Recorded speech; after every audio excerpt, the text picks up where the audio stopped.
¿Qué pasa, chavales? Bueno, hoy os voy a explicar cómo se opera con grandes volúmenes y fuera de mercado, porque hay mucha gente que no lo sabe. Lo digo porque hoy me he levantado a las 7 de la mañana y he visto escrito un mensaje de un chaval que es un poco pesaete. Y empezaba a poner que si no se pueden poner esos volúmenes que pongo yo, que si el mercado no queda reflejado. Hombre, claro que no queda reflejado. Entonces vamos a explicar bien cómo mueven los grandes inversores los paquetes de acciones para no hacerse daño entre ellos. Son pactos que se llegan. Lo primero que tenemos que tener en cuenta es que las acciones o los contratos que podemos comprar en los índices son eso, son contratos. Son como escrituras que nos dan una participación de una empresa. No es algo ficticio. Y tenemos que diferenciar entre el mercado real y obviamente el mercado de CFDs. Que el mercado de CFDs, por decirlo de alguna manera, es, bueno, pues como virtualmente eres poseedor de esas acciones, pero no las tienes en nombre. Yo muchas veces os digo, oye, voy a comprar unas acciones en real, es decir, las voy a comprar nominativas, a mi nombre. Muchas veces incluso los bancos tampoco te las hacen nominativas. Hay algunos bancos en los que tú compras las acciones, esas acciones existen, pero están a nombre del banco y luego tú eres titular, bueno, pues de esos derechos, por decirlo de alguna manera. No tienes tú tampoco la propiedad de esas acciones a tu nombre. Y cuando tú estás en CFDs, directamente lo que te dan es lo que aparece en tu pantalla.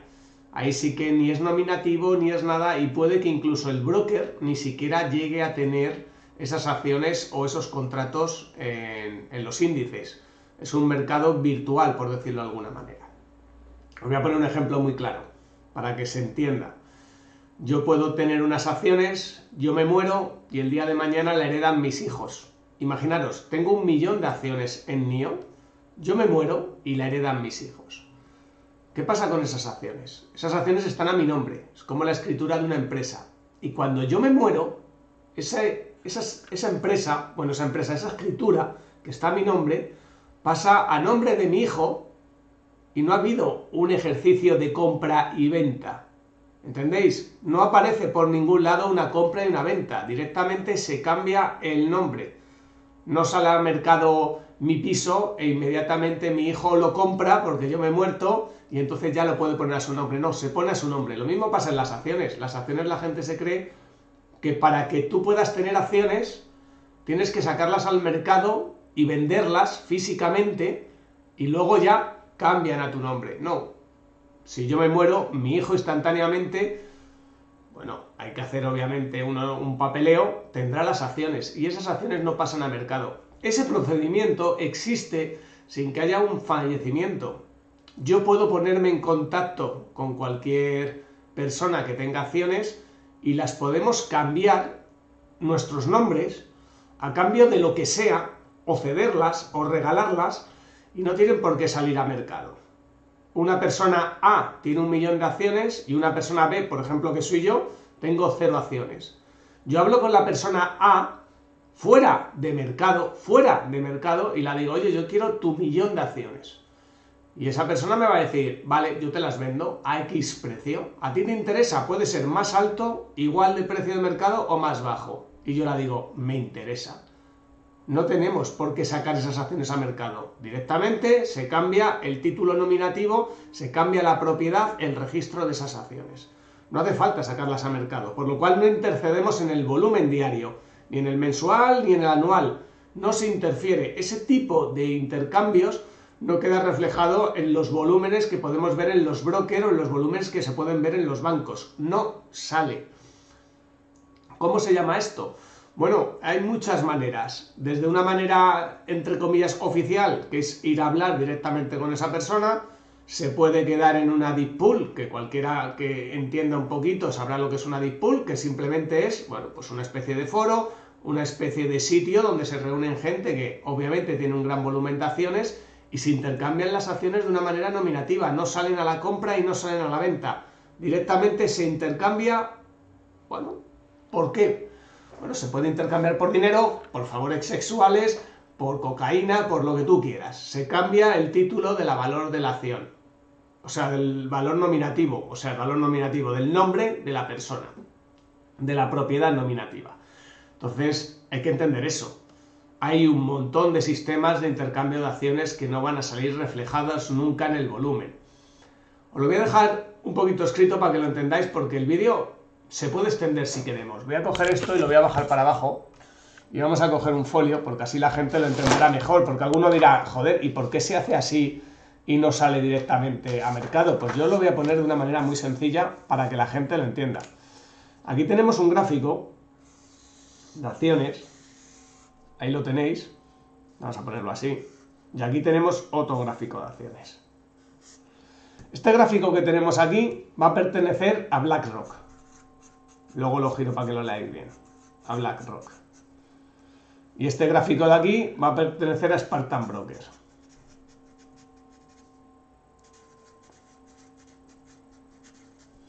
Esto que tiene aquí BlackRock son 10 millones de acciones. Imaginaros de NIO. Y Roberto, que soy yo quiero comprar 1 millón de acciones de NIO. Y obviamente este es el valor total de acciones, este es el valor que yo quiero comprar de acciones y este es el valor que tiene BlackRock. ¿Qué ocurre? Bueno, ocurre una cosa muy sencilla, que si yo quiero comprar 1 millón de acciones de NIO y me voy al mercado normal, que imaginaros el mercado normal tiene este volumen de acciones diario, y yo quiero comprar nada menos que todo esto,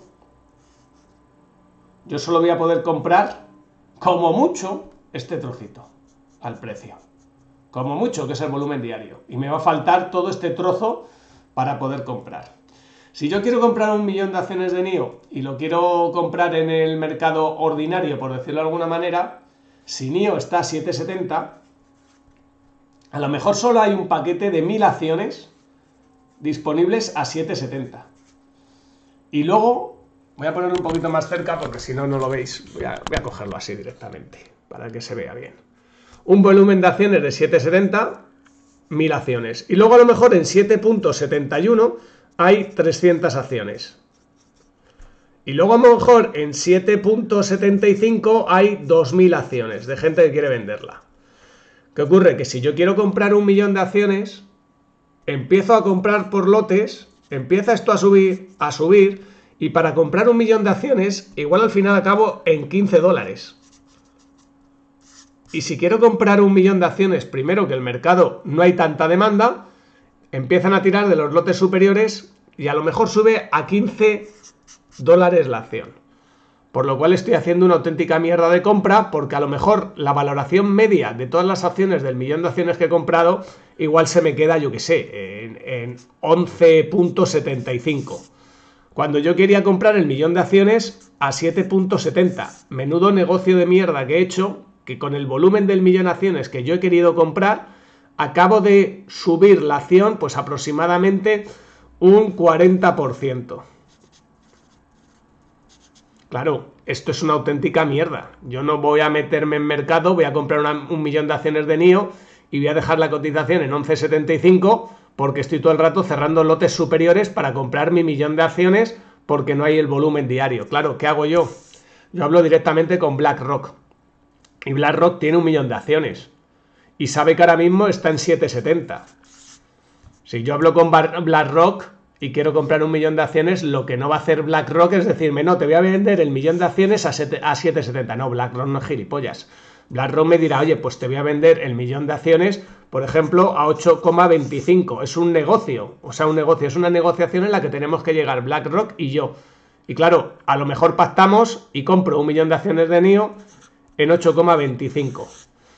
Y este volumen de acciones, cuando vaya a pasar a mi mano, esto no va a salir a mercado. Esto directamente, jurídicamente, pasa de BlackRock, vamos a llamarlo a Spartan Broker.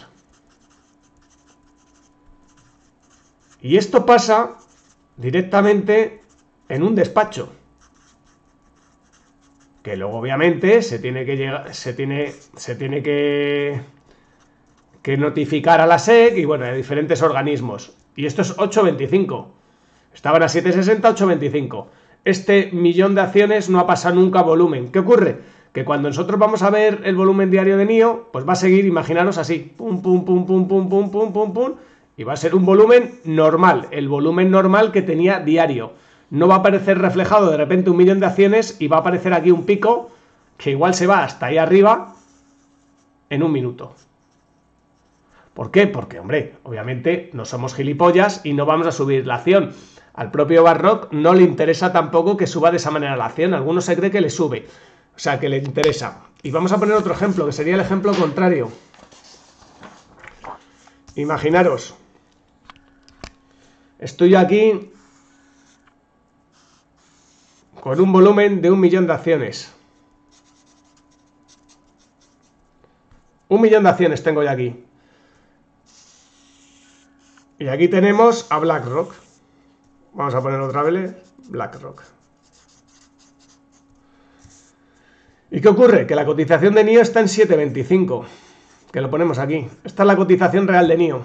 Ya hay 1 millón de acciones. Resulta que yo ya tengo un beneficio, imaginaros, de fácil, bueno, cuando vaya a vender, de 20 millones de euros. Estos son todos datos reales, ¿eh? No me los estoy inventando. Cuando yo vaya a vender las acciones de NIO, voy a tener 20 millones de euros en NIO. Claro, yo digo, hostia, yo voy a vender ahora mismo. Porque de repente ha subido a 15 dólares la acción. Y yo tengo 20 millones de euros. Claro, si yo quiero vender estos 20 millones de euros, ocurre el proceso inverso. Está a 15, quiero vender. Vale. El primer lote de venta, a lo mejor son 1000 acciones. El segundo lote de venta de acciones, pues a lo mejor está en 14,92. El siguiente en 13, el siguiente en 11, por ejemplo, el siguiente en 7. Si yo saco este millón de acciones, vamos a poner sell en inglés, que es venta, en venta, y hay gente que no quiere comprar NIO a 15, la gente la quiere comprar a 15,92, y otros han dicho, va, yo si baja a 13 compro, yo si baja a 11 compro, yo si baja a 7 compro. Todo este millón de acciones se empieza a distribuir y a acaparar todos los lotes. Este millón de acciones es fácil que pueda hundir NIO, yo que sé, a 5 dólares la acción. ¿Qué ocurre? Que yo quería vender 20 millones de acciones de NIO a 15. Me quería llevar 20 millones de euros. Si yo empiezo a sacar mi millón de acciones al mercado normal, al final el último lote se me va a vender a 5. Hacemos media de 14, 13, 11, 7, 5... y este millón de acciones que yo quería vender a 15, al final a lo mejor lo acabo vendiendo a 9 dólares. Menudo negocio más mierda. Tengo un montón de acciones de NIO, si las saco ese mismo día a venta, de 15, probablemente mi media acabe en 9. Acabo de perderle, pues probablemente, pues todo el beneficio, porque si a lo mejor yo mi media estaba en 7,95, en 15 le gano prácticamente un 100%, ya resulta que la voy a vender a 9, que he ganado un 15%. O sea, que intentando vender el millón de acciones, provoco una caída tan fuerte en NIO que al final mi media se me queda en 9 de venta, que le gano un 15 y de la otra manera un 100. Claro, yo para esto llamo a BlackRock, que por eso es el segundo mayor accionista, y le digo, oye, que yo quiero vender 1 millón de acciones ahora mismo. Y BlackRock a lo mejor le interesa. ¿Por qué le interesa comprarme el millón de acciones? Porque la cotización está a 15 y BlackRock me dirá, oye, yo sé que cuando tú quieras vender el millón de acciones vas a tener una media de 9, yo no te voy a ofrecer 15. Y aquí es donde empiezan las tiranteces. BlackRock a lo mejor me dice, te compro el millón de acciones, pero te las voy a comprar a 11. Y yo digo, joder, de 15 a 11... me está cepillando un 20% por debajo de precio de mercado. Claro, pero de esta manera le pierdo prácticamente, imaginaros, un 80% de precio de mercado. Bueno, un 80 no, sería un 50% de precio de mercado. Si yo intento venderlas yo solo a mercado, a lo mejor pierdo un 50%. Y BlackRock me dice que él me las quiere comprar un 20% más baratas.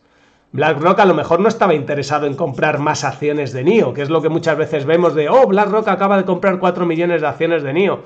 No, es que BlackRock igual no está interesado. Pero claro, BlackRock sabe que las va a comprar un 20% más baratas. Y con esta operación, que a lo mejor es una operación de 20 millones de euros, si él se va a quedar un 20% porque lo va a comprar un 20% más barato, estamos hablando de que se va a quedar 400.000 euros. Más baratas las acciones de precio de mercado. Y luego él ya se encargará de vendérselas a otro, de hacer lo que sea. Entonces, entender que obviamente los grandes volúmenes que hay de compras y de ventas en acciones no salen a mercado. No se ve, no queda un registro de volumen. Esto que acabáis de ver vosotros no queda un registro de volumen. Queda un registro, obviamente, que ya os digo que luego se tiene que mandar a la SEC y a diferentes organismos, pero no sale en el volumen diario. Entonces, si yo voy y digo, chicos, acabo de comprar 8 millones de euros en acciones de NIO, a 8,25 por ejemplo, las compré un poco más baratas. Yo no he salido a mercado. Yo mis 8 millones de euros en acciones de NIO, que prácticamente era 1 millón de acciones, este millón de acciones no ha salido a mercado. Y el que haya visto a lo mejor el volumen de NIO ese día, pues no sé exactamente qué volumen tiene, pero imaginaros que son 7 millones. Pues mi millón de acciones no están dentro de estos 7 millones de acciones de volumen diario. No sale dentro. Sale totalmente fuera de mercado. Incluso, por ejemplo, muchas veces que la gente, como está ocurriendo en Nagarro, dice, bueno, es que Nagarro tiene aquí acciones, y luego aquí acciones, estos son los que van a largo, y estos son los que van a corto. Cuando nosotros queremos cerrar los cortos, al final, el que cierra el corto tiene que comprar acciones. Y los de Nagarro, vamos a ponerlo aquí en grande, Nagarro, como Nagarro tiene tanto corto metido, que tiene aproximadamente, ahora tiene un 12% de cortos, incluyendo los que son más pequeños del 0,5, se creen que cuando vayan a cerrar cortos, si es que cierran cortos, porque no van a cerrar cortos, es un diente sierra descendente, se creen que esto va a ser un volumen de compra de acciones. No, cuando se cierran los cortos también se hace fuera de mercado, porque interesa cerrar cortos fuera de mercado precisamente para no provocar una subida muy rápida en la cotización. Porque todos los cortos, el día que se cierran, son compras de acciones. Entonces, imaginaros un 12% de la empresa, si cerrasen los cortos de golpe, provocan una subida en la cotización tremenda. No le interesa ni siquiera a los que están aquí a largo. Y por supuesto, no les interesa, porque si todos estos cortos van a vender y se queda solo este pequeño volumen de cortos, estos cortos no les interesa que la cotización les suba por este paquete que han vendido de cortos. ¿Qué ocurre? Que estos compran estos cortos, pues imaginaros, igual ahí hay empresas bastante potentes en Nagarra corto, compran los cortos, vamos a hablar de sus colegas, se lo compran ellos fuera de mercado para no subir la cotización, por lo cual no se ejerce, bueno, pues lo que todo el mundo está deseando, de que haya, bueno, pues una subida de la cotización por el cierre de cortos. No, porque los cortos que están aquí con un poco volumen se lo compran a estos de aquí fuera de cotización, para que no provoquen la subida. ¿Es legal? Claro que es legal. Todo esto es legal, igual que lo que os he dicho de comprar las acciones fuera de mercado para que no influya en la cotización. ¿Vosotros creéis que cuando entra, por ejemplo, BlackRock y dice voy a comprar, pues eso, 40 millones de acciones de una empresa, lo compra de golpe? No. Lo que pasa que no es capaz, porque si se va a ser uno de los máximos accionistas, imaginaros, empieza a comprar pequeños lotes de otros accionistas, pero todos estos lotes fuera de mercado, fuera totalmente de mercado, para que luego ellos hayan podido comprar en un día un tocho así de acciones, que es la suma de los pequeños lotecitos. Cuando hablo pequeños, son inversionistas grandes, para que ellos en un día puedan tener esta cantidad de acciones sin haber subido la cotización. Si no, siempre habría unas subidas y unas bajadas tremendas en la cotización, tanto en las compras como en las ventas. Ya os he explicado el proceso de compra y el proceso de venta. Entonces, cuando yo compro, Yo no compro a mercado. Yo compro obviamente fuera de mercado y por contrato. Lo mismo, entre comillas, pasa con los brokers. Los brokers es una cosita un poquito diferente. Vamos a explicarlo también porque esto también ocurre en las acciones. O sea, en los índices. ¿Qué ocurre en los índices en CFDs? Vamos a poner aquí en real. Y vamos a poner futuros. Esto pasa exactamente igual. Yo cuando cojo y me ves las operativas de 120 contratos a 10 euros el pip, estamos hablando de que cada pip son 1.200 euros. Esto es muy bruto. Esto es el equivalente a ir aproximadamente, el que haya visto mis cuentas, a 9 millones de euros con un apalancamiento profesional. Estamos hablando de cantidades que superan fácilmente pues, los 300 millones de euros. 300 millones de euros de valor de contrato de operativa. Vamos a ponerlo aquí.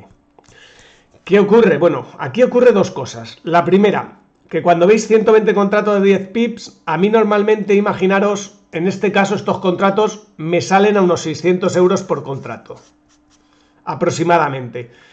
Pero cuando empezamos a pasar de un cierto número, es decir, imaginaros de 0 a 25 contratos, si fuera a 1 euro el pip, pues sale a 60 euros el contrato. Pero de 25 a 50 ya no sale a 60 euros el contrato, igual sale a 600 euros el contrato. Luego, de 50, por ejemplo, a 120, y estamos hablando de 1 euro el pip, no a 10 euros el pip o 100 euros el pip, pues ya sale a 6.000 euros el contrato. Y a partir, por ejemplo, ya de porcentajes, es decir, de un 70%, ya te vas en real, es decir, te vas a futuro, a lo que vale el contrato, y el contrato pues te puede salir a 120.000 euros cada contrato, por lo cual también hay una especie de medida, no lo vamos a llamar exponencial, pero que te limita el broker. ¿Qué ocurre aquí? Bueno, pues aquí ocurre algo bastante interesante. Si nosotros estamos en futuros, esto de aquí es el mercado real, aquí sí entramos en volúmenes diarios. Si yo entro en futuros y yo compro 1 millón de euros, vamos a ponerlo, 1 millón de euros, en mercado real, lo primero que va a pasar es que el mercado primero no me absorbe el millón de euros, porque tiene que haber obviamente alguien que me quiera vender sus contratos, el mercado de 1 millón de euros. Son volúmenes bastante grandes. Esto, por ejemplo, en Forex sí te lo absorbe, te lo puede absorber en el Nasdaq, en apertura, te lo puede absorber en Wall Street, pero hombre, un YER, por ejemplo, un índice alemán a las 10 de la mañana, no está moviendo en un segundo 1 millón de contratos. No puedes comprarlo. Y el volumen, obviamente, pues tendrá una limitación. Y en el caso de que alguien haya querido comprarlo, pues vamos a ver un picotazo muy alto que va a marcar, obviamente, en el volumen que ha habido 1 millón de euros de compra. En CFDs no. En CFDs es el broker y los propios, y las propias personas que estén operando te tienen que hacer la contrapartida. Es decir, que cuando estamos en CFDs es el broker más, vamos a llamarlo, los otros inversores en CFDs, los que tienen que igualarte, pues tu operativa. Estos son los que te hacen la contrapartida.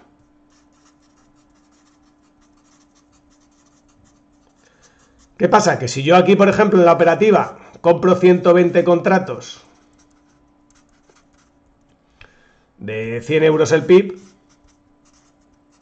que esto ya serían 12.000 euros por pip, los que van a buscar estos 120 contratos que yo quiero comprar tienen que distribuirse entre el broker y los inversores. Obviamente 120 contratos de 100 euros el pip, no va a haber inversores suficientes para hacerme la contrapartida. Y entonces quien me hace la contrapartida fuera de mercado es el broker. Estos son CFDs. Esto no queda marcado. Yo no estoy metiendo en futuros. Y el broker tiene dos opciones. Una, que es tirar de lo que él tiene, vamos a decir de reserva. Y la otra, y esta sí es cierto, es salir a mercado. El broker, para asegurarse, porque imaginaros que esto de repente tira para arriba y a mí el broker me tiene que dar, obviamente, 1 millón de euros por la operativa. Imaginaros si no ha sacado mis contratos a mercado, este 1 millón de euros lo va a palmar el propio broker. El broker tiene sus reservas en CFDs, vamos a llamarlo así, pero igual me tiene que hacer la contrapartida saliendo a mercado. Pero claro, entre los inversores que hay en CFDs, más sus reservas que tiene, más probablemente un porcentaje de un 20% que se puede permitir de no tenerlo, sale a mercado a lo mejor con 120 contratos de euro el PIB, a lo mejor sale a mercado con 10 contratos de 100 euros el PIB. Entonces, si mi volumen de 120 contratos de 100 euros el PIB en un volumen diario, imaginaros que es así, tendría que marcar así de alto, en CFDs, con los inversores, más las reservas del broker, más el 20% que tiene delimitado, por decirlo de alguna manera, y su salida a mercado para hacerme una contrapartida por si la operativa me sale beneficiosa, el volumen al final a lo mejor solo es esto. Cuando yo compro, si compro con grandes volúmenes, si son con pequeños volúmenes, ni siquiera sale a mercado. Pero claro, vemos que el volumen, el pico que yo he hecho es totalmente ridículo. No queda prácticamente reflejado en el volumen diario. Pues esto que he explicado hoy es para que la gente entienda que tampoco la gráfica de volumen, cuando se habla de volúmenes y la gente invierte con volúmenes, no se refleja la realidad del mercado. Ni en CFDs, ni cuando estamos comprando acciones, ni cuando se cierran cortos, porque las grandes operativas se hacen fuera de mercado para no influir en la cotización. Espero que os haya quedado claro, yo creo que lo he explicado bastante clarito, y así es como invierte la gente que de verdad tiene dinero, porque ya os digo, yo no voy a comprar 8 millones, bueno, no voy a vender 8 millones de acciones o comprar 8 millones de euros a 8,25 para luego subirlo y al final acabar comprándolo por 15 o por 20, que es la, bueno, pues el millón de acciones superior en compra. O sea, yo creo que se ha quedado bastante claro cómo es. Si no ha quedado claro, volver a ver el vídeo. Si tenéis alguna duda, ponedme en los comentarios, pero así es como se invierte. Yo nunca voy a hacer grandes compras o grandes ventas saliendo directamente a mercado. Directamente, bueno, pues se habla con estos grandes fondos de inversión para que cambien el título nominativo, es decir, para que pase de propietario BlackRock a que pase a Felipe de los Palotes y no tengamos que salir a mercado. Obviamente compraré un poco las acciones más caras porque si no, no tiene sentido, y cuando las venda las compraré un poco más baratas. Pero eso ya lo calculo yo. Yo ya sé que el día que quiera vender NIO, si la quiero vender a 20 dólares, yo sé que el día que las vaya a vender probablemente las acabe vendiendo en 17 dólares. Tendré que perderle pues el 15% aproximado en esa operación tan grande. Depende el volumen y depende ese momento la necesidad de la otra persona, si me las quiere comprar, no me las quiere comprar, si ve riesgo de que se va a quedar pelado, si es una buena venta o no es una buena venta. Yo ya sé que esto, entre comillas, lo pierdo porque para vender el millón de acciones tendré que venderlas fuera de mercado con un 15%, no es tanto, suele ser bastante menos, un 15% menos del valor real. Es lógico, que las quiero sacar al mercado, bien, pero probablemente yo mismo me haga una caída de un 50% en la cotización y obviamente voy a perder mucho dinero, porque en vez de 20, al final a lo mejor las últimas acciones se quedan a 10 y la media a lo mejor se queda a 13. Bueno, pues entender que es algo lógico, es algo lógico. Tú hablas con quien sea y pactas un precio en las acciones. Y muy importante, el cierre de cortos pasa exactamente igual. ¿Por qué siempre en cierre de cortos hemos visto esas grandes subidas en la cotización? Porque, hombre, estamos hablando de empresas que no le interesaban a nadie y eran particulares, y los particulares con 1000 acciones no van a pasar a un mercado, vamos a llamarlo una deep pool, Ahí están, entre comillas, los grandes inversores. Entonces, en empresas grandes nunca vamos a ver un rebote por cierre de cortos. Nunca. Siempre lo vamos a ver en chicharros, porque esas personas no tienen acceso, por volumen, por legislación, por reglamentación, a este tipo de ventas pactadas. Entonces empiezan a cerrar los particulares y cuando cerran los particulares tienen que empezar, obviamente, a comprar acciones. Y se genera esa subida. Yo me parto el culo cuando veo en el foro de Nagarro diciendo no, porque cuando cierren los cortos tienen que subir la cotización un 50%. No, es que en Nagarro están los institucionales a corto y los institucionales a corto cierran entre ellos, no cierran en mercado, por lo cual nunca va a haber esa explosión de cierre de cortos. No, es que lo digo, es bastante chistoso cuando te metes en el foro de Nagarro y ves a pajilleros hablando de cierre de cortos. Todos los cierres de cortos que hemos estado ejecutando, los ejecutamos entre nosotros. Al que le interesa mantener el corto, le damos los cortos y bueno, y el que quiera salir, sale. Y así no influimos en la subida de la cotización. Bueno, cositas. Espero que os haya servido el vídeo, yo creo que sí, ha sido un vídeo bastante instructivo y nos vemos en el siguiente, chicos. Un saludo.